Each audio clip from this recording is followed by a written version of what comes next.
Отношений у России с Евросоюзом нет. Все механизмы. تحریم‌های جدید اتحادیه اروپا ضد چند نهاد و شخص روسی را باید آخرین میخ بر تابوت روابط روسیه با اتحادیه اروپا دانست. تحریم‌هایی که بالاخره کاسه صبر مسکو را لبریز کرد و وزیر امور خارجه روسیه در جریان سفر به چین و دیدار با همتای چینیش از پایان همکاری مسکو با بروکسل خبر داد.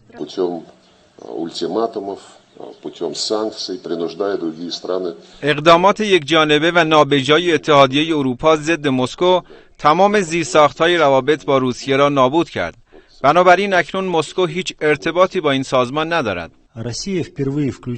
تحریم‌های جدید اتحادیه اروپا ضد روسیه اقدامی خصمانه تلقی می‌شود و قطع کامل روابط بهترین پاسخ مسکو به این اقدام بود. روابط روسیه و آمریکا هم از زمان روی کار آمدن جو بایدن و به ویژه پس از آنکه بایدن ولادیمیر پوتین را قاتل خطاب کرد تیره تر از همیشه شده است، به گونه‌ای که رئیس کمیسیون سیاستگذاری اطلاعاتی شورای فدراسیون روسیه از آغاز جنگ سردی جدید خبر داد.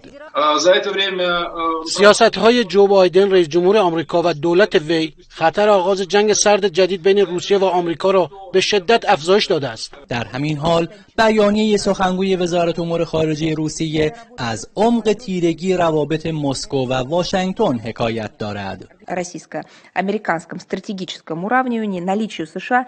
متاسفانه طرف آمریکایی از پیشنهاد ولادیمیر پوتین رئیس جمهوری روسیه برای گفتگو درباره مسائل دوجانبه و ثبات راهبردی حمایت نکرد.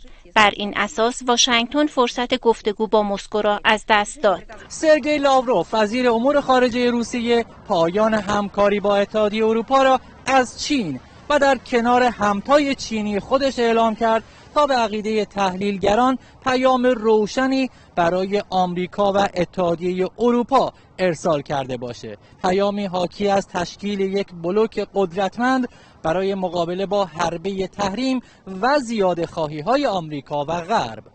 سید علی دارابی، خبرگزاری صدا و سیما، مسکو.